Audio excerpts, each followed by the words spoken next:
Hello friends, welcome to my channel. The revenge के episode 40 के साथ हाजिर हो। तो फिर चलिए एक्सप्लेनेशन शुरू करते हैं। एपिसोड के शुरुआत में हम देखते हैं कि सेजुन और शॉन्डियन रास्ते में जा रहा होता है। तो सेजुन पूछता है कि क्या तुम सही हो कि ये सही प्लेस है। तो शॉन्डियन कहता है कि फोन में तो कहता है कि हम ऑलमोस्ट वही है। तो सेजुन पार्क की तरफ देख के कहता है कि लेकिन क्या तुम श्योर हो कि वो यहाँ पर है, वो लड़का किम जोंग यू। तो सॉन्डियन कहता है कि मैं भी श्योर नहीं हूँ, बट वहां पर एक प्लेग्राउंड है जहां पर वो हमेशा रात में हैंग आउट करता है। तो सेजुन उससे पूछता है कि तो वो किस तरह के मार्शल आर्ट करता है, एक हिटर या एक ग्रैपलर। तो सॉन्डियन कहता है कि वो कुछ भी नहीं करता। जिन हजारों लोगों से तुम्हें लड़ना है उनमें से सिर्फ दो ही है जिन्होंने कभी भी मार्शल आर्ट नहीं सीखा। उनमें से एक है किम जोंग यू, जिसे हम अभी मिलने जा रहे हैं। वो सिर्फ एक बेवकूफ और बुली है जो फाइट भी नहीं कर सकता। ये सुनते ही सेजुन कहता है कि ओह, अगर तुम जैसे किसी बुली ने ऐसा कहा है तो वो जरूर सच में एक बेवकूफ होगा। तो सॉन्डियन कहता है कि हाँ। तो सेजुन कहता है कि वो उनमें से एक है तो दूसरा पर्सन कौन है, क्या वो सिर्फ एक बुली है जो लड़ भी नहीं सकता। ये सुन के सॉन्डियन कहता है कि नहीं, वो लड़का एक जानवर की तरह है, उसके एथलेटिक एबिलिटी कॉमन सेंस से परे है।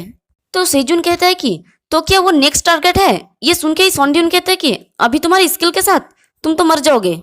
अगर तुम आखिर तक जाना चाहते हो तो तुम्हें सबसे पहले खुद का ख्याल रखना होगा। ऐसा लापरवाही से करने के बारे में मत सोचो। इसलिए ये इम्पोर्टेंट है कि फाइटिंग के टाइम चोट ना लगे और स्ट्रेटेजिकली चीप बनो जितना पॉसिबल हो।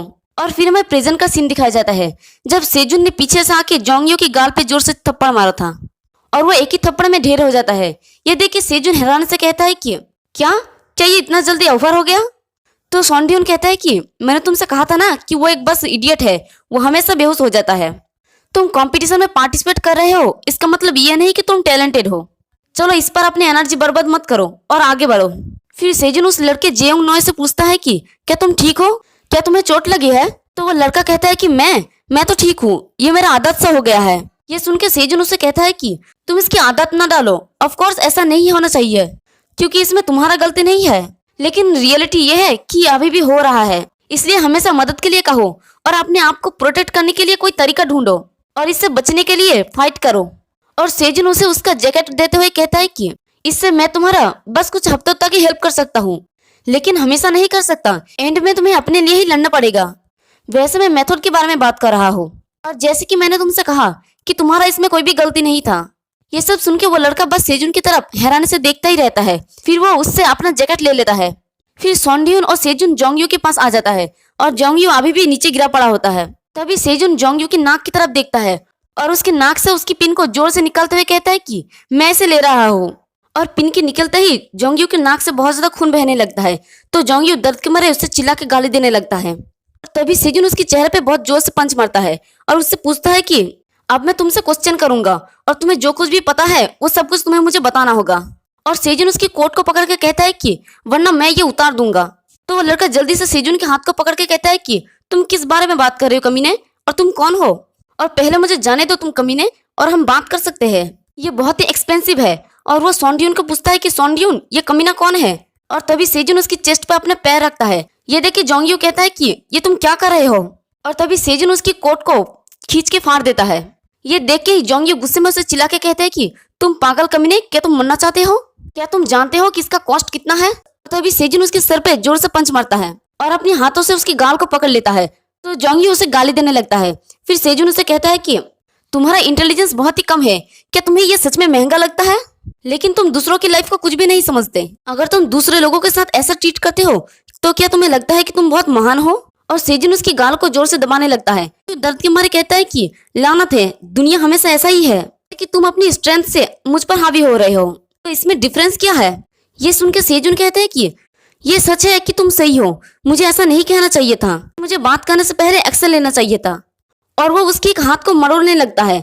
तो जोंगयू दर्द के मारे कहता है कि कमीने रुको, ये बहुत ही दर्द कर रहा है। तुमने नहीं कहा था कि तुम्हें कोई सवाल था, मैं तुम्हें सब कुछ बताऊंगा, पहले मुझे जाने दो। तो सेजुन कहता है कि सियो हाजिन, मुझे नहीं पता कि तुम ये नाम पहचानते हो या नहीं, लेकिन कुछ महीने पहले एक फीमेल स्टूडेंट तुम्हारा इवेंट में मीटिंग के लिए गई थी, है ना। और जोंगयू की ऐसा हालत होने के बाद भी बेशर्मों की तरह वो कहता है कि हाँ, वो जो जियोजित्सु की थी, वो कमीनी छोटी और प्यारी लड़की, मुझे सभी प्रीटी लड़कियां याद है। ये सुनते ही सेजुन उसके मुंह पे बहुत जोर से पंच मारता है और कहता है कि कोई भी बकवास बात मत करो, और उस दिन जो कुछ भी हुआ था हाजिन के साथ, एक भी बात मिस किए बगैर मुझे सब कुछ बताओ। तो जोंगयू बताने लगता है कि उस दिन सोनडीयोन के जूनियर ने अचानक से डायरेक्टर किम को कॉल किया और वो डायरेक्टर किम के बारे में बताने लगता है तो सेजुन तभी उसे फिर से पंच मारता है और कहता है कि मुझे पता है कि रूम में स्कूल रिप्रेजेंटेटिव के साथ क्या हुआ। ये सुन के जोंगयू अपने मन में कहता है कि कमीने तुम्हें मुझे बताना चाहिए था।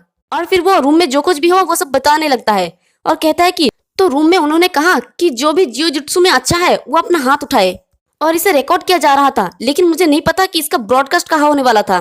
ये एक लाइव शो जैसा लग रहा था। देखते हैं कि वो लड़का कैमरे के सामने आके कहता है कि गेम के दौरान लड़की को डोनेशन से मिशन मिला था और मुझे डिटेल्स में पता नहीं है। और व्यूअर्स, मैं श्योर हूँ कि आप लोगों को ये पहले ही सुना होगा कि जियोजुत्सु ही एकमात्र ऐसा मार्शल आर्ट है जहाँ एक औरत मर्द बन सकती है। और देखते हैं कि वो कैमरा को हाजिन की तरफ घुमाती है तो हाजिन अपनी चेहरे को दूसरी तरफ कर लेती है और वो लड़का कहता है कि मैंने लंबे टाइम तक जियोजुत्सु किया है, इसलिए मैं इससे एग्री हूँ। और ये उन लड़कों पर अप्लाई होता है जिन्होंने जियोजुत्सु नहीं सीखा है।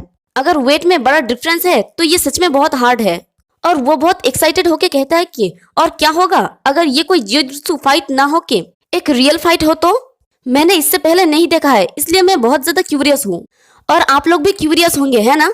और वो व्यूअर्स को हाजिन के बारे में बताने लगती है कि ये स्टूडेंट एक जियोजुत्सु एक्सपर्ट है और देखो उसके पास पर्पल बेल्ट भी है। और कुछ लोगों को शायद पता नहीं होगा, लेकिन पर्पल बेल्ट हासिल करना कोई आसान बात नहीं है, स्पेशली ये लड़की सिर्फ 18 इयर्स की है। फिर वो कहता है कि ठीक है, अब मैं आप लोगों को एक एक करके क्वेश्चन का सारा आंसर दूंगा। तो हम इस लड़की से फाइट करने के लिए 4 डिफरेंट लोगों को चुनेंगे। और फिर वो बाकी लड़कों की तरफ देख के कहता है कि तो फर्स्ट राउंड में क्या हमें किसी ऐसे पर्सन को ढूंढना चाहिए वेट क्लास लो हो और वो कभी भी जियोजुत्सु नहीं सीखा है। और तभी जोंगयू अपने हाथ को उठाता है और कहता है कि प्लीज मुझे एक चांस दे। तो उसे देखकर वो लड़का कहता है कि ओ प्लेयर किम जोंगयू, तुमने इसके बारे में सोचा। और वो व्यूअर्स को कहता है कि इसने पहले कभी कोई भी मार्शल आर्ट नहीं सीखा है, ये आप लोगों की क्यूरियोसिटी को सॉल्व करने के लिए परफेक्ट है। वेट क्लास भी लो है, गुड, तो आप मैच के लिए रेडी हो जाए। और वो मैच को शुरू कर देता है और जोंगयू फाइट के लिए रेडी हो जाता है और कहता है कि ये एक अच्छा अपॉर्चुनिटी है ऑडियंस को इम्प्रेस करने का।